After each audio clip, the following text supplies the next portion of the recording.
The only reason that the world economy is not in free fall right now is because of these absolutely unbelievable efforts on the part of central banks and governments to maintain some veneer of economic normalcy and growth.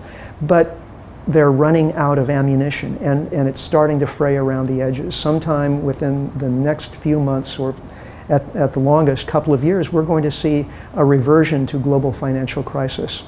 When that happens, it's really important that we understand what's going on, and that there's no getting back to normal if we think of normal as being consumerism and economic growth. We're in a new territory here, and we're going to have to adapt quickly, and it's very important that we have good leadership and good ideas out there. So when people talk about dangerous ideas, this isn't a game.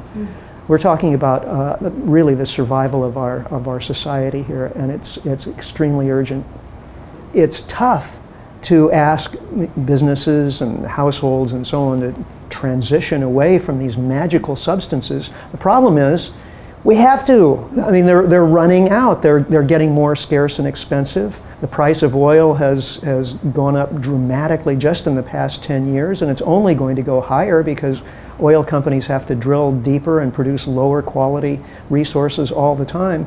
So we're going to have to bite the bullet and make the transition to a post-carbon future, whether we like it or not. And we'll do much better if we transition deliberately and consciously, rather than waiting for the last dribs and drabs of this stuff to poison the earth and make it impossible for us to make a transition. Well, of course we have to develop renewable sources of energy, solar and wind and hydropower, geothermal, wave power, and on and on and on. But we shouldn't expect that these alternative sources of energy are going to enable our current consumeristic way of life to continue exactly the way it is. It's not going to. There are communities all around the world that are examples of what can be done when people get together to build local food systems, to share automobiles rather than everybody having to have their own, and so on. But one that I think is particularly instructive for this moment when world economic growth is shuddering to an end is the little nation of Bhutan in the Himalayas, which has been pioneering since the 1970s an alternative to GDP, gross domestic product. Now GDP is what's used by virtually every nation in the world as a measure of economic well-being and progress. GDP just measures how much money is spent in the economy, and it basically is a stand-in for consumption. As GDP goes up, we're consuming more, and that is considered to be better. That's our goal. If GDP is going up and we're consuming more, then everything's okay.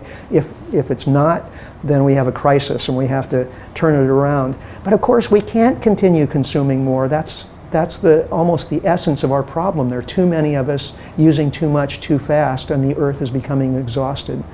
So we have to have another goal, and we have to have another set of measures to tell us how we're doing.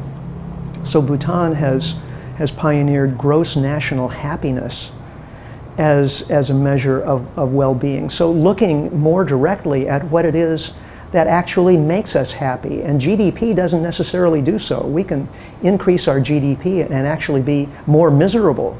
We've done that in industrialized countries over the past several decades. By most psychological measures, people are worse off than they were when we had a smaller GDP. So GDP is failing us. We can do better. And something like a genuine progress indicator or gross national happiness is going to be absolutely essential to getting us on track toward real progress, toward improving our lives, even as we consume less. Well, specifically, the Cuban food system adapted in a pretty reasonable way.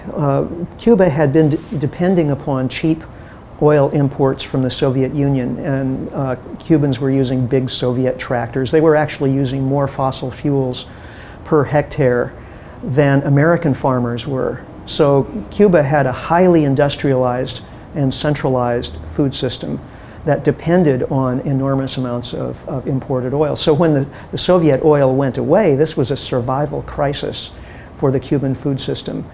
Now, prior to this time, there had been agronomists in Cuba who had been advocating a switch to organic production and toward decentralization.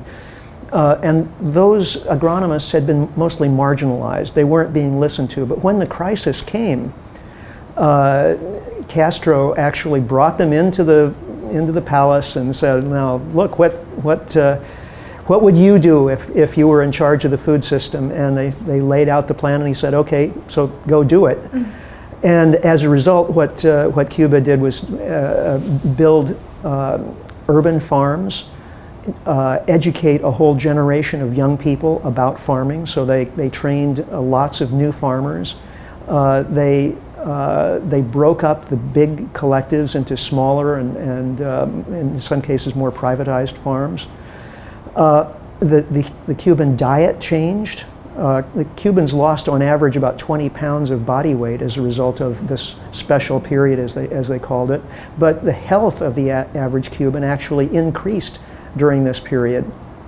Maybe a lesson for some of my obese American friends. And so in consequence, they were able to reimagine their food system and transition their food system in a direction that is actually a very good example for what the rest of the world is going to have to do as oil especially and the other fossil fuels become more scarce and expensive. I couldn't think of anything more important to do with my life than to do whatever I can to wake people up to what course we're on and what we can do and what the alternatives are. I didn't train to be a public speaker or a writer or anything else. I trained to be a classical violinist, and I love music, and nothing would make me happier than to, be in a professional string quartet and just go to rehearsals every day and play music for people. I mean, that would be a great way of life. But, if the world is coming apart around you, there may be some more important things to do, and that was the conclusion I came to.